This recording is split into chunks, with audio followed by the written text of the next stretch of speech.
Hello friends, फिर से हम 20 क्वेश्चंस को टैकल करने के लिए तैयार हैं और अब हम मैथ्स के क्वेश्चंस को टैकल करेंगे। तो फर्स्ट हमारा क्वेश्चन है फ्रैक्शन से। तो आपको बताना है इसमें सबसे बड़ी फ्रैक्शन क्या है। तो आप देख पा रहे होंगे यहाँ पर 9 से अगर हम 17 को डिवाइड करें तो 9 1 जार 9 और पॉइंट में कुछ आएगा। ऐसे ही यहाँ पर हमारे पास 2 पॉइंट कर कुछ आएगा, यहाँ पर हमारा 1 पॉइंट करके कुछ आएगा और यहाँ पर हमारा 2 पॉइंट कर कुछ आएगा। मतलब कि हमारा ये वाला और ये वाला ऑप्शन गलत हो जाएगा। अब हमारे पास 2 ऑप्शन बच जाते हैं। 50-50 का कॉन्सेप्ट हो गया यहाँ पे। अगर हम देखें 11 2 जार 22, 1 बचाए, उसके बाद 0 लगाएंगे और उसके बाद 1 मतलब 1 बचाए, फिर 0 लगाएंगे, 11 से नहीं जाएगा, फिर से 0 लगाएंगे तो 9 टाइम आएगा। कितना टाइम आएगा? 9 टाइम। ऐसे ही अगर हम इसमें देखें तो 1 बचेगा, 0 0, ठीक है। और इसमें किस टाइम पे जाएगा? केवल और केवल 8 टाइम पे जाएगा। तो हमारा कौन सा बड़ा नंबर आया? बड़ा नंबर हुआ ये वाला, ऑप्शन नंबर बी, ठीक है। मतलब आप डिवाइड करके देख ले, ईजिली आपका क्वेश्चन जो है बिल्कुल बेहतर तरीके से टैकल हो जाएगा, ठीक है। चलिए नेक्स्ट क्वेश्चन। यहाँ पर कुछ स्टेटमेंट है लेकिन हम इस क्वेश्चन को फिर भी जो है सॉल्व करेंगे। यहाँ पर है क्वेश्चन 382 प्लस 1350 का 60%। तो 1350 का 60% हो जाएगा हमारे पास 6 5 जार 30, 12810। कितना हो जाएगा? 810 minus 16 multiple by 28। 16 multiple by 28, 16 8 jar 108 और 44 8 हो जाएगा। कितना हो जाएगा? 44 8 हो जाएगा। अब हम इसको प्लस कर लेते हैं। प्लस करके हमारे पास आएगा 92 11 92, ठीक है। माइनस 448, इसको माइनस कर लेते हैं। माइनस करने के पास आ जाएगा हमारे पास 44744, ठीक है। तो यहाँ पर ऑप्शन नहीं है, तो इसलिए कहा है कि सभी स्टूडेंट जो है इसको इग्नोर करें, लेकिन हमारा जो आंसर होगा वो हो जाएगा 744। चलिए आगे बढ़ते हैं नेक्स्ट क्वेश्चन तरफ। Question number 43। अच्छा क्वेश्चन है। देखिए इसमें क्या करना है। 2 संख्याओं का महत्तम समांतर देखा HCF और टोटल दे रखा 119। तो बताना ऐसी मतलब संख्याओं के ऐसे कौन से युग्म, कितने युग्म बन सकते हैं। मतलब ऐसी 2 संख्याएं हैं, 2 संख्याओं के कितने युग्म बन सकते हैं। तो हम क्या करते हैं, लेट कर लेते हैं कि 2 संख्या जो है ना हमारे पास x y है। कितने हैं? x और y है। तो 17 से डिवाइड हो रही है तो सिंपल सी बात है 7 मल्टीपल में कुछ होगा और 7 मल्टीपल में y कुछ होगा, ठीक है। ये हमने नंबर लेट कर लिया, ठीक है। अब ये कह रहा है कि टोटल कितना 119 है, तो इसको टोटल कर लो। क्या कर लेते हैं हम? टोटल कर लेते हैं और टोटल करके आया 119। अगर हम इसमें से 17 को कॉमन ले लें तो हमारे पास बचेगा x plus y equal to 119/17। मतलब कि डिवाइड कर देंगे हमारे पास जाएगा 7। कितना जाएगा? 7। तो 7 से कितने जो ग्रुप से बनने 3 4 का ग्रुप है, ऐसे ही 5 2 का ग्रुप है, ऐसे ही 6 और 1 का ग्रुप है। तो कितने ग्रुप बने? 3 ग्रुप बने, जो कि हमारा ऑप्शन नंबर सी करेक्ट हो जाएगा। आगे बढ़ते हैं नेक्स्ट क्वेश्चन तरफ। क्वेश्चन नंबर 4 है ना? हाँ देखिए ये अच्छा क्वेश्चन है, बहुत ईजी क्वेश्चन है। बस आपको देख के क्वेश्चन सॉल्व करने का मन करेगा, ऐसे क्वेश्चन है। यहाँ पर आप देखेंगे 512,729। यहाँ पर क्यूब दे रखा है तो 512 किसकी क्यूब होती है? 6 की क्यूब होती है। 6 6 की नहीं होती है, किसकी होती है? 8 की होती है। 8 माइनस ये 10 का है और ये हमारा किसका है? 9 का है, ठीक है। तो इन दोनों को बोर्ड मास से चलते हैं, बोर्ड मास चलेंगे तो इन दोनों को प्लस करेंगे। 17 माइनस 10 इक्वल टू 7। आंसर कितना है? 7, ठीक है। आगे बढ़ते हैं नेक्स्ट क्वेश्चन तरफ। Question number 5। देखिए क्वेश्चन नंबर 5 में आपको बताना है, जब किसी संख्या को 308 से विभाजित किया जाता है तो 60 बचता है। उसी संख्या को 28 से विभाजित किया जाए तो शेष फल में क्या बचे। अब ये हो गया थोड़ा सा डिफिकल्ट क्वेश्चन, लेकिन अगर आप थोड़ा सा माइंड लगाएं तो आप देख पा रहे हैं 28 जो है 308 का डिविजिबल है। मतलब कि 308 को हम डिवाइड कर सकते हैं, कम्प्लीटली डिवाइड कर सकते हैं कितने से? 28 से, जो कि हमारे पास 11 आएगा। ठीक है, इसका मतलब क्या है कि जो संख्या 308 से डिवाइड हो रही है वो पूरी तरह से 28 से भी डिवाइड होगी। तो मतलब कि वो सारे नंबर जो 308 से कट रहे थे हमने काट दिए। अब हमारे पास कितना बचा है? केवल 60 नंबर बचा है। ठीक है, और 60 नंबर को हम क्या कर लेंगे? डिवाइड कर लेंगे 28 से। 28 से डिवाइड करेंगे तो 56 आ जाएगा, और हमारे पास कितना रिमाइंडर बचा? 4। अगर हम किसी नंबर को 308 से डिवाइड करेंगे 60 बचेगा, तो उसी नंबर को 28 से डिवाइड करने पर हमारे पास कितना बचेगा? 4 बचेगा, जो कि ऑप्शन नंबर बी में है। ठीक है, आगे बढ़ते हैं नेक्स्ट क्वेश्चन तरफ। Question number 6। इसमें देखिए 7 के 5 क्रमिक गुणज है। क्रमिक मतलब पैटर्न से, 1 के बाद 2 है, 2 के बाद 3 है, 3 के बाद 4, ऐसे ही 7 के जो है मल्टीपल्स है। तो हम क्या कर लेते हैं? लेट कर लेते हैं कि पहला नंबर क्या है? x है, दूसरा नंबर 7 प्लस एक्स हो जाएगा, तीसरा number x 7 plus 14 plus x हो जाएगा, ऐसे ही चौथा नंबर हो जाएगा 21 प्लस एक्स हो जाएगा, और पाँचवा नंबर क्या हो जाएगा? 28 प्लस एक्स। बन गया। अब इसका एवरेज रखा 28, और एवरेज कैसे निकालते हैं? सारी संख्याओं का सम अपॉन में उतनी ही नंबर इक्वल टू 28। अब इन सबको कर लो प्लस, प्लस तो करेंगे तो यहाँ पर 5x हो जाएगा, और इन सभी को प्लस करेंगे 7 के मल्टीपल को 4 तक, तो हमारे पास आएगा 28 92 38 140 कितना जाएगा?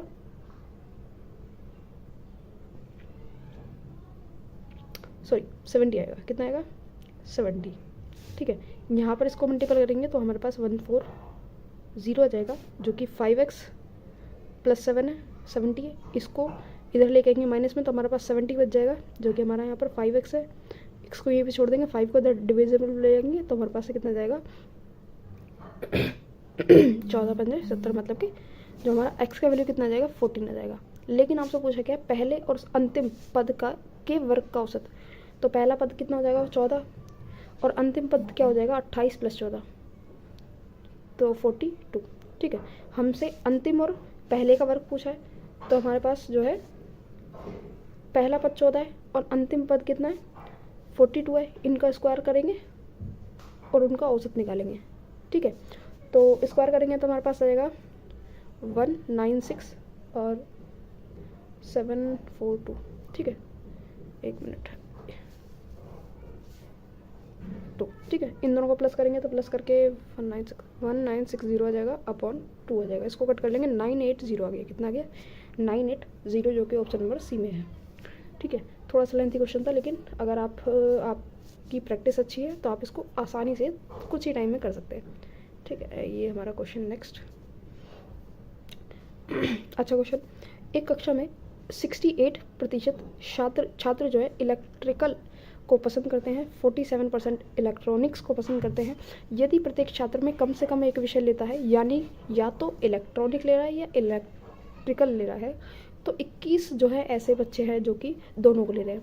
मतलब कि 100% हमारे पास होता है, लेकिन 68 जो ले गए वो अलग विषय है और दूसरे अलग विषय ले रहे हैं जो कि 47 है। ठीक है, तो टोटल हमारे पास कितना है? 115%। ठीक है, और हमारे पास 100 से माइनस कर देंगे तो हमारे पास ऐसे बच्चे जाएंगे जो कि 15% जो कि दोनों पढ़ रहे हैं, और दोनों पढ़ने वाले कितने हैं? 21 है। तो 15% 21 है, तो 100% कितना हो जाएगा? 15 3 3 7 7 और 20 140 कितना हो जाएगा? हमारा टोटल नंबर कितना हो जाएंगे स्टूडेंट के? 140। तो यहाँ पर टोटल नंबर पूछा है तो ऑप्शन नंबर ए ही हो जाएगा मतलब करेक्ट, 140। आगे बढ़ते हैं नेक्स्ट क्वेश्चन तरफ। Question number 48। अगर आपको कोई भी क्वेश्चन समझ में नहीं आ रहा है तो कमेंट बॉक्स में लिख दे, मैं उसको दोबारा से सॉल्व करा दूँगी किसी और मेथड के थ्रू। ठीक है, क्योंकि मैथ्स एक ऐसा सब्जेक्ट है जिसमें एक क्वेश्चन के 2 या 2 से ज़्यादा तरीके हो सकते हैं सॉल्व करने के लिए। तो अगर आपको मेरा समझाया हुआ समझ में नहीं आ रहा है तो आप किसी और मेथड के थ्रू समझ सकते हैं, या फिर मुझसे ही कह सकते हैं मैं किसी और मेथड के थ्रू आपको समझा दूँगी। ठीक है, चलिए आगे बढ़ते हैं नेक्स्ट क्वेश्चन तरफ। क्वेश्चन नंबर 48 या फिर 8। ठीक है, एक छोटी संख्या, 1 मिनट,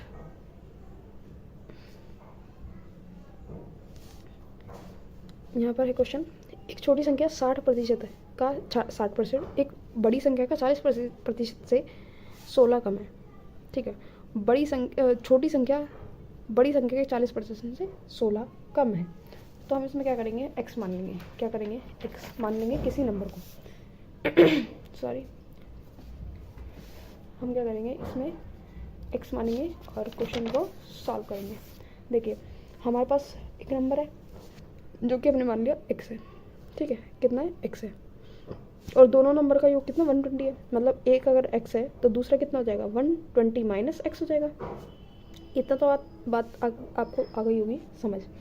अब क्या करेंगे, अभी कह रहे हैं 60% ज़्यादा है, सॉरी 40% ज़्यादा है कितना, 60% के 16 के। तो x का 40%, भाई बड़ी संख्या हमने मान ली, कौन सी है, x है, ठीक है, 40%, ठीक है, ज़्यादा है, कितना ज़्यादा है, 16 ज़्यादा है। और किससे ज़्यादा है भाई, इसके 60% के, इसके 60% के। तो हम क्या करेंगे, 120x minus x equal to, sorry multiple by 60 upon 100, 60%। इसका 60% निकालना ना, इस नंबर का 60% निकालेंगे।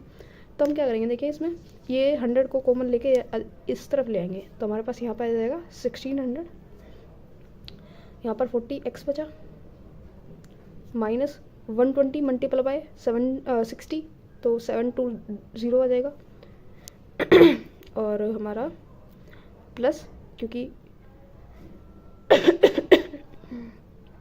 इसको से इफेक्ट पड़ेगा तो प्लस आ जाएगा, ठीक है, माइनस माइनस प्लस हो जाएगा और x 60x हो जाएगा, ठीक है। और यहाँ पर ये माइनस में है तो इधर ले आएंगे, प्लस में आ जाएगा, प्लस करके आएंगे तो प्लस करेंगे तो 8800 हो जाएगा।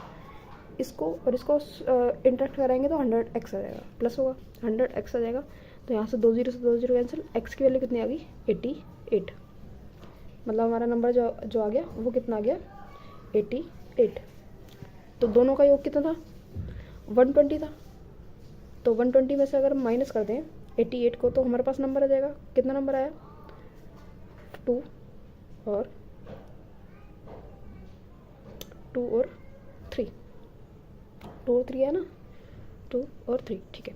तो एक नंबर हमारे पास कितना हो गया, 88, और दूसरा हो जाएगा 32, इसमें से माइनस कर देंगे 56, कितना हो जाएगा, 56, ए ऑप्शन हो जाएगा, ठीक है।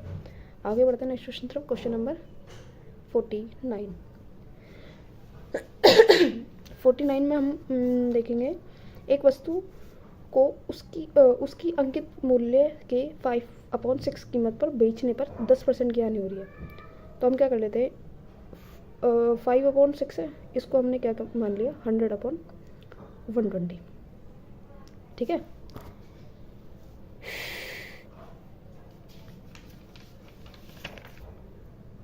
इसको हमने मान लिया 100/120 कि हमारा जो 120 वो MP है, और हम बेच रहे मतलब सेलिंग प्राइस कितना हो जाएगा, 100 हो जाएगा, और हमें लॉस कितना हो रहा है, 10% हानि हो रही है। और एग्जैक्ट हमारे पास जो लॉस हो रहा है वो कितना हो रहा है, बेचने पर 10% हानि हो रही है। एग्जैक्ट आपको बताना है, अगर 5% छूट पर बेचे, अंकित मूल्य पर 5% छूट देते तो हमारे पास लाभ होगा या हानि होगी, उसका भी आपको प्रतिशत बताना है।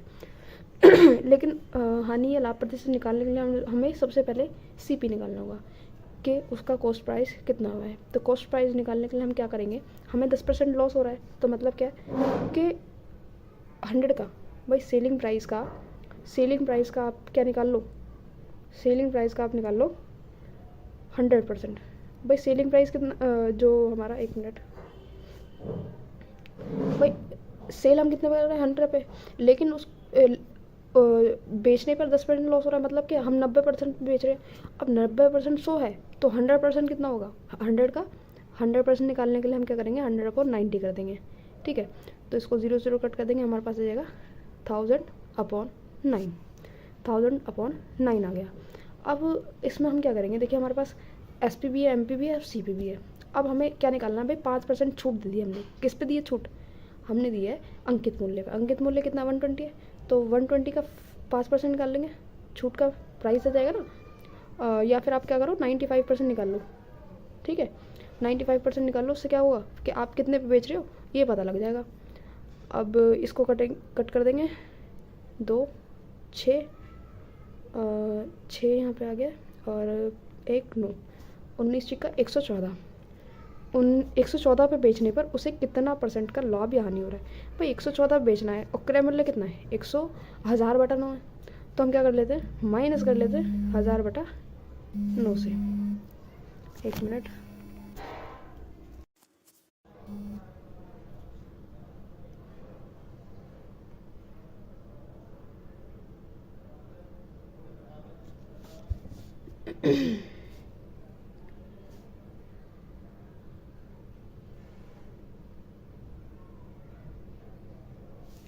तो यहाँ पर आप देखेंगे हमने 114 पे बेचा है और प्राइस कितना है, 1000/9 है, ठीक है ना।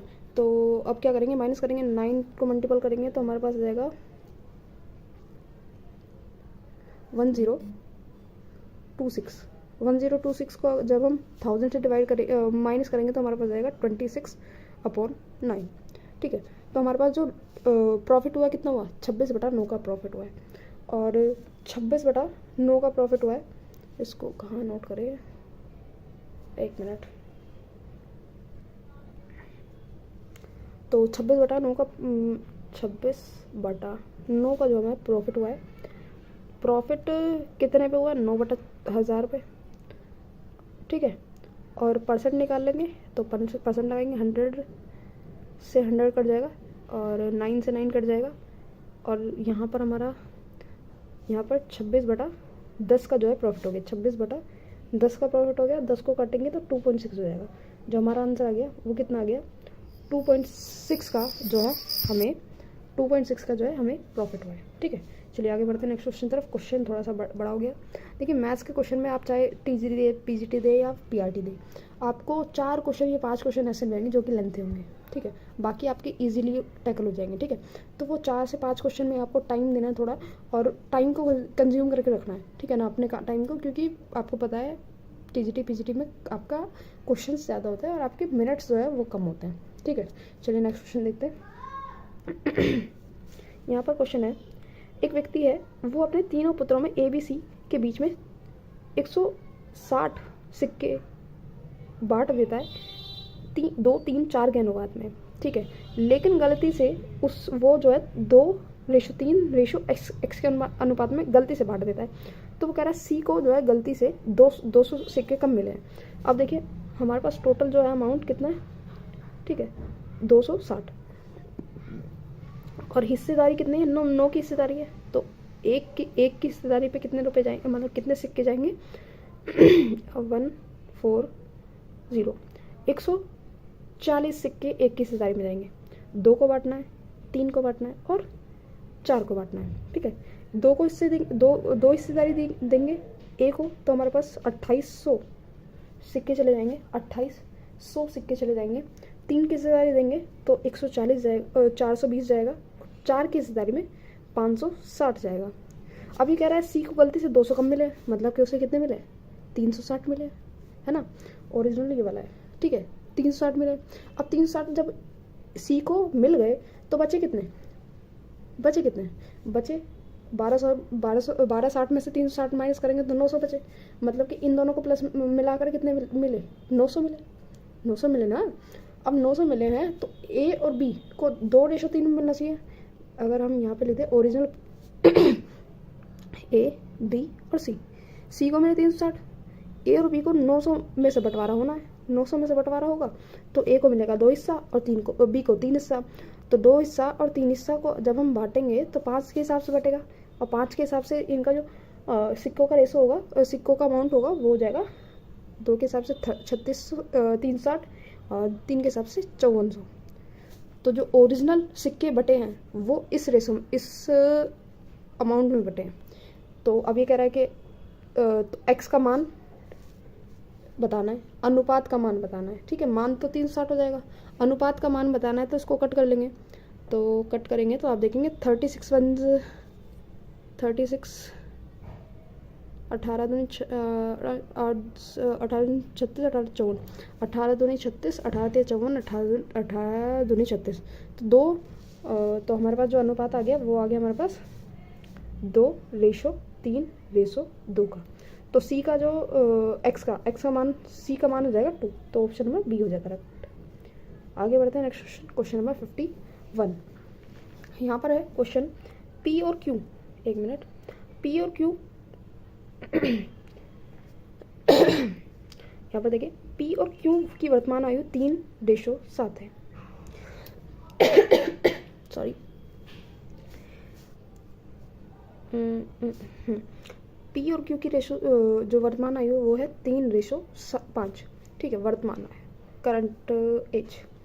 7 वर्ष बाद, भाई 7 प्लस कर दो, जो क्यू है वो 42 का हो जाता है, जो क्यू है वो 42 का हो गया, मतलब कि 7 वर्ष पहले वो कितने का था, 35 का। अब 35 की वैल्यू 5 है तो 3 की वैल्यू कितनी होगी, 21। तो 7 वर्ष बाद अगर क्यू 42 का है तो पी कितने का हो जाएगा, 28 का, है ना। अब ये कह रहा है कि 8 वर्ष बाद बताओ, भाई 7 वर्ष बाद जब वो 28 का है तो 8 वर्ष बाद कितने का होगा, 29 का। ऑप्शन नंबर सी करेक्ट हो जाएगा। आगे क्वेश्चन नंबर 12, यहाँ पर देखिए, एक धनराशि को 3 वर्ष की साधारण ब्याज की दर से उधार दिया जाता है, जो कि 2% अधिक दर पर दिया जाता, तो उसे लाभ कितना, एक्स्ट्रा मनी कितने में प्राप्त होती, 366 एक्स्ट्रा होती। तो हम क्या करेंगे, 2% एक्स्ट्रा, तो वही 3 साल के लिए है, हमने मान लिया एक्स को दे दिया, 3 साल के लिए एक्स को दे दिया, और आर कितना बढ़ा दिया, 2, ठीक है, 100। ऐसे ही नॉर्मल जो आर था वो कितना था, उसको अगर हम माइनस करें तो हमारे पास कितना ज़्यादा बचता है, 300। भाई नॉर्मल हमारा ये था, लेकिन अगर हम इस पे दें तो हमें 360 एक्स्ट्रा मिल जाते हैं। अब इसको 100 को कॉमन ले लो, यहाँ पर ले आओ, 36600, ठीक है। यहाँ पर आप देखेंगे तो 3x आर और 3x और मल्टीप्लाई बाई 2, तो 3 2 जार 6, तो 6x हो जाएगा, ठीक है। यहाँ पर 3x आर हो जाएगा। यहाँ पर आप देखिए 3x आर, इसको कट कर देंगे, हमारे पास क्या बचा, 6x, कितना बचा, 6x। और यहाँ पर हमारे पास है, ठीक है, इसको कट कर लो, 3 6 जार 36, 6 1 जार 6 और 0 0, आंसर कितना आ गया, 6100, ऑप्शन नंबर सी। आगे बढ़ते हैं 52 पे, ठीक है। 52 में क्या कहा है कि एक ट्रक है, एक कार है, एक ट्रेन है, जिनकी गति जो है 6:7:9 है, 6:7:9 है। कार नियत गति से चल रही है, मतलब कि कार जो है सही तरीके से चल रही है, जो कि 11 घंटे बाद 308 किलोमीटर की दूरी तय कर लेती है। तो यहाँ पर टाइम है, डिस्टेंस है, स्पीड निकाल लो, स्पीड निकालेंगे तो डिवाइड कर देंगे, डिवाइड करने पर आ जाएगा 28 kilometre per hour.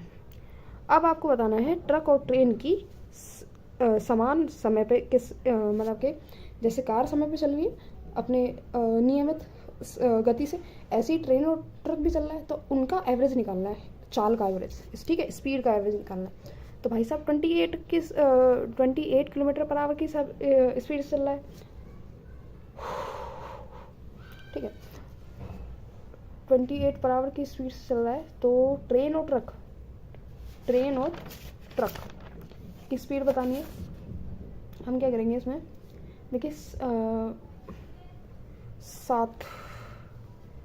28 kilometre per hour, ठीक है, ये कितना चला है, 7 चला है, तो 7 से अगर इसको कट करेंगे तो 4 आ जाएगा, कितना आ गया, 4 आ गया। ऐसे ही ट्रक की कितनी हो जाएगी, 24 हो जाएगी, और 9 है, एक मिनट क्या हो गया ये, चलिए कोई नहीं, 7 की वैल्यू कितनी आ गई थी, 4 आ गई थी, तो 4 से इसकी वैल्यू कितनी आ जाएगी, 24 आ जाएगी, 28 थी, और इसकी 36 कितनी आ जाएगी, 36, तो 24 36, इन दोनों का एवरेज निकालना है, एवरेज निकालने के लिए प्लस कर देंगे, प्लस करेंगे तो 60 आ जाएगा, 60/2 करेंगे और आ जाएगा हमारे पास 30, तो ऑप्शन नंबर बी करेक्ट हो जाएगा। आगे है 54। देखिए मुझे लग रहा है कि आपको क्वेश्चन नहीं भी समझ में आ रहे हैं, कुछ समझ में आ रहे होंगे, कुछ नहीं समझ में आ रहे होंगे। अब समझ में नहीं आ रहे हैं उसका हो सकता है कि मेरे को समझाना ना आ रहा हो, क्योंकि मैं कोई मैथ्स की टीचर नहीं हूँ। हाँ, मुझे मैथ समझ में आती है, इसलिए मैं आपके सामने सॉल्व करा रही हूँ कि कुछ नहीं तो आप कुछ तो आएगा। ठीक है, तो अगर आपको क्वेश्चन नहीं समझ में आ रहे हैं तो आप जो है टेलीग्राम पे मेरे को मैसेज करें, उसका सॉल्यूशन मैं वहीं पे दे दूँगी, ठीक है। चलिए आगे बढ़ते हैं। नेक्स्ट क्वेश्चन 54, ठीक है। अगर आपको फिर भी लग रहा है कि मेरे को समझाना नहीं आ रहा है, तो बिल्कुल मैं कह रही हूँ कि मेरे को समझाना नहीं आ रहा है, क्योंकि मैं इस लेवल की मैथ्स नहीं पढ़ाती बच्चों को, और इसी वजह से मेरे को आपको शायद समझाना नहीं आ रहा है। लेकिन मैं जितना मेरे से कोशिश हो रही है मैं उतना आपको सॉल्व कराने की कोशिश कर रही हूँ, ठीक है। चलिए नेक्स्ट क्वेश्चन। लोकेश है जो कि 60 किलोमीटर की दूरी कुछ बस से तय कर रहा है, बाकी जो 10 घंटे में तय कर रहा है, और बस 3 किलोमीटर प्रति घंटा की गति से यात्रा करती है, और कार जो है 7 किलोमीटर प्रति घंटा की गति से यात्रा कर रही है। तो बस द्वारा तय की गई दूरी, बड़ा आसान क्वेश्चन है, ठीक है भाई। टोटल डिस्टेंस कितनी है? 60 है, ठीक है। अब कुछ तो कार बस से चल रहा है और कुछ कार से। बस चल रही 3 किलोमीटर से और कार चल रही 7 किलोमीटर से, तो इसको बता देंगे आप इजीली, ठीक है। इसको क्या करेंगे आप, बता देंगे इजीली। तो बताइए, क्वेश्चन को करिए पॉज और फटाफट से इसका आंसर जो है मेरे को बताइए, ठीक है। तो चलिए इसको सॉल्व करते हैं, ठीक है ना। वैसे तो इसको विदाउट मेथड भी सॉल्व कर सकते हैं। कैसे? देखिए 10 घंटे कार चल रहा है, तो मतलब अच्छा कुछ है। चलिए उससे ही करते हैं मेथड से। भाई वो कुछ x की दूरी है, वो किससे? बस से तय कर रहा है, ठीक है। बाकी जो है बची कितनी? भाई x उसने जब कार से कर ली, तो 60 में से x माइनस कर देंगे, जो कि वो किससे करेगा? कार से करेगा, ठीक है। और टोटल समय कितना लग रहा है उसे? 10 घंटे। कर लो इसको सॉल्व। 21, या फिर इसको 21 ना लिख के यहाँ पर ये 21 आएगा, तो इसको 21 को इस तरफ मल्टीपल कर लेंगे, ठीक है। और 7x ऐसे ही प्लस 18 0 माइनस 3x, ठीक है। अब 180 माइनस में यहाँ पे सॉरी प्लस में यहाँ पे माइनस में जाएगा, इसको कट कर देंगे, यहाँ पर आ जाएगा 30। अब 7x में से 3x को माइनस करेंगे, 4x आ जाएगा। अब x की वैल्यू निकालने के लिए 4 से डिवाइड कर देंगे 30 को, 4 से किसको डिवाइड कर देंगे? 30 को, और x की वैल्यू आ जाएगी, मतलब कि हमारा क्या आ जाएगा? बस द्वारा तय की गई, नहीं यहाँ पर क्या आएगा? 7.5 आ जाएगा, ठीक है। तो आप क्या बताएंगे, बस द्वारा तय की गई कितनी दूरी है? 7.5, क्योंकि जो x जो है बस को डिनोट कर रहा था, ठीक है। 7.5। आगे बढ़ते हैं नेक्स्ट क्वेश्चन नंबर 55। देखिए यहाँ पर है, अरुण 15 दिनों में एक कार को काम को पूरा कर रहा है। एक मिनट। अरुण 15 दिनों में किसी काम को पूरा कर रहा है। अब देखिए इसको ट्रिक से करते हैं। 15 दिनों में एक काम को पूरा कर रहा है।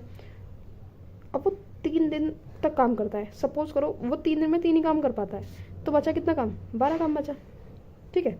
12 काम बचा, तो 12 काम में जो अरुण है और रितेश है, दोनों मिलकर उसी काम को कितने दिन में कर ले? 3 दिन में। अब भाई अरुण 3 दिन का काम कितना करेगा? 3 करेगा। 3 दिन का काम अरुण का कितना हो गया? 3 हो गया। बचा कितना काम? 9। और 9 काम को आर कितने दिन में कर रहा है? 3 दिन में। तो आर का जो एफिशिएंसी कितनी होगी? एक दिन में 3 काम करनी, क्योंकि एक दिन में वो कितना काम कर रहा है? 3 काम कर रहा है। अब एक दिन में 3 काम कर रहा है, तो पूछ रहा है कि वो पूरा काम कितने दिन में करेगा। जब वो एक दिन में 3 काम कर रहा है, तो 15 काम कितने दिन में करेगा? तो 5 दिन में। ईजी हो गया, सी ऑप्शन, ठीक है। आगे आसान क्वेश्चन एक और देखिए। एक समबाहु त्रिभुज की ऊंचाई दे रखी है। उस वर्ग का क्षेत्रफल क्या होगा जिसका परिमाप त्रिभुज के परिमाप के बराबर है? त्रिभुज का परिमाप निकाल लो, वर्ग का क्षेत्रफल निकल जाएगा, है ना। हम क्या करते हैं इसमें, सबसे पहले देखिए समबाहु त्रिभुज जो होता है उसकी ऊंचाई क्या होती है? भाई हाइट आपको दे रखी है, कितनी दे रखी है? 6:3। और हाइट निकालने का फॉर्मूला क्या होता है? √3/2 मल्टीपल बाय साइड। यहाँ से आप साइड निकाल लेंगे, ठीक है। इससे ही कट जाएगा, इसके मल्टीपल में जाएगा। साइड कितनी आ जाएगी? 12। साइड कितनी आ गई? 12 आ गई। अब त्रिभुज का परिमाप निकालने का फॉर्मूला क्या होता है? 3 मल्टीपल साइड, और कितनी आ गई? 36 आ गई। तो अब साइड क्या आ गई? 36 आ गई।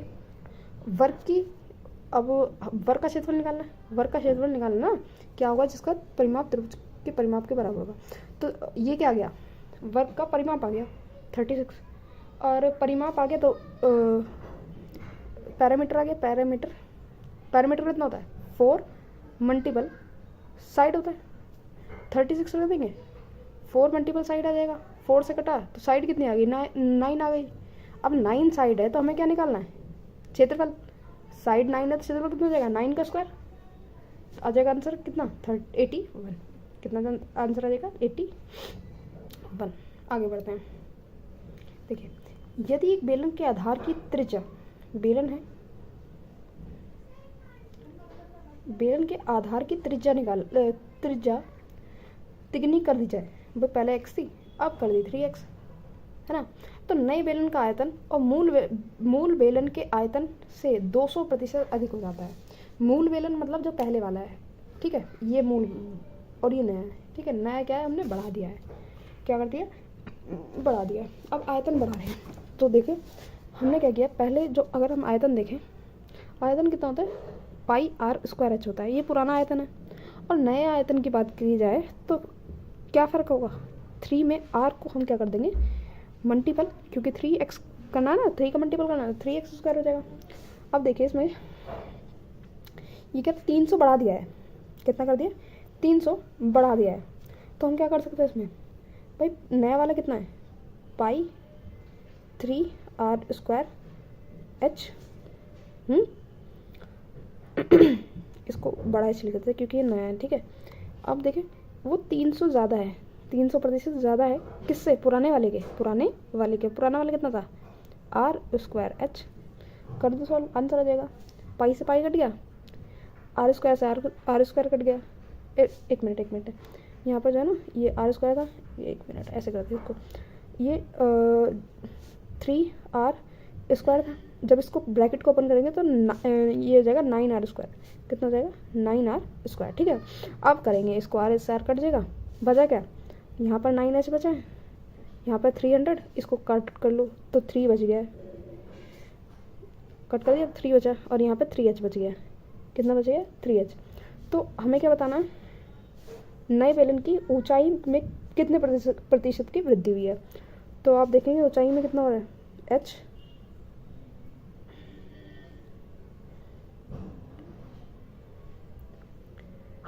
h/h इक्वल टू कितना हो जाएगा 1/3 हो गया, ठीक है। कितना हो गया 1/3 हो गया। तो कमी हो रही है, कितनी हो रही है भाई, पहले 3 थी अब हो गई 1, तो कितनी कमी हुई, 2 की कमी हुई। और कितने पे हुई, 3 पे हुई, 2 पे हुई, 2 की कमी हुई 3 पे। तो परसेंट कितना जाएगा 66.67%, जो कि आंसर नंबर बी है। चलिए आगे बढ़ते हैं 88 पे।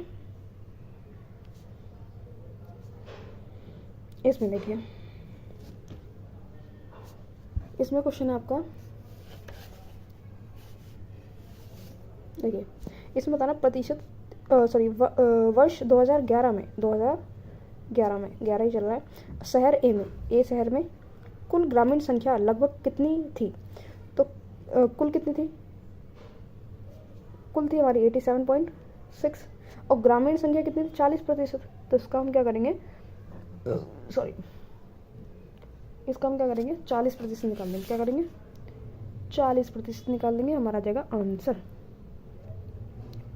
0 से 0 काट देंगे, ये 0 हटेगी तो ये पॉइंट चल जाएगा, मल्टीपल करके आ जाएगा हमारा कुछ 35 लाख, ठीक है, जो आंसर है हमारा बी। आगे बढ़ते हैं नेक्स्ट क्वेश्चन में। क्वेश्चन नंबर 59 में आपको बताना है, तालिका दी गई है, 2011 चल रहा है, ठीक है। शहर जी और एफ की ग्रामीण संख्याओं के बीच का अंतर बताना है, ग्रामीण संख्याओं के बीच का अंतर बताना है। तो अंतर बताएंगे तो हम क्या करेंगे, सबसे पहले जी का हमारा देख लेते हैं। जी हमारा 22.2 परसेंट, कितना 15, तो उसका 15% निकालेंगे, कितना प्रतिशत 15% निकालेंगे।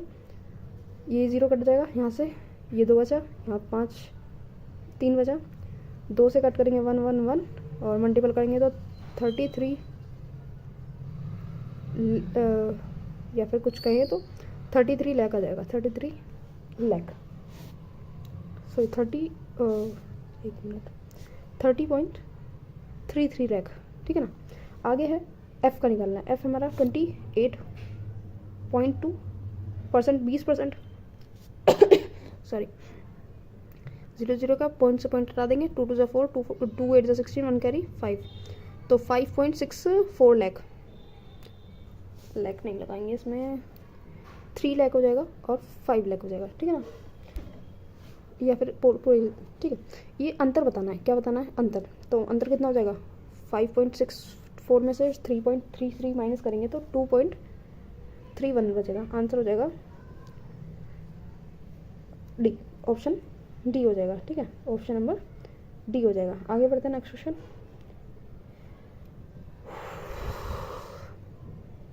फिर से पैराग्राफ, ये नोट देख ले आप, आय बराबर व्यय प्लस बचत है, आय बराबर व्यय प्लस बचत है, ये हमारा लास्ट क्वेश्चन है मैथ्स का। आपको बताना अरविंद की फरवरी मार्च मई की आय का औसत बताना है। थोड़ा सा लेंथी क्वेश्चन हो जाएगा, थोड़ा सा सॉरी। तो अगर आप देखें, पहले फरवरी का देखते हैं। फरवरी का हमारा है 3000 प्लस 3000 और 2000। लाल क्या बचत है, वह क्या हमारा ब्लू है, ठीक है। तो हमें क्या निकालना, आय निकालना। आय कैसे निकलता है, जब हम व्यय और बचत को प्लस करते हैं, तो प्लस कर देंगे, प्लस कर कितना आया 5000। और मार्च का निकालना है तो कितना हो जाएगा 5400। मई का देखेंगे, मई का हमारा है 8000, कितना 7,000, ठीक है 7,000। अब इनका औसत निकालना है। औसत निकालने के लिए 3 नीचे करेंगे क्योंकि 3 नंबर है, हाँ 3 नंबर्स हैं। इन सबको प्लस कर देंगे, प्लस करके आएगा 10 17 400 कट कर देंगे, आंसर हो जाएगा 3 5 0 15 800, ऑप्शन नंबर सी हो जाएगा। तो यहाँ पर हमारे मैथ्स के क्वेश्चन होते हैं कंप्लीट, 20 क्वेश्चंस, और ये हमारी तीसरी क्लास है मैथ्स की। और हमारा अब इसमें जीके और इंग्लिश रह गया है। जीके की वीडियो कुछ ही टाइम बाद डल जाएगी।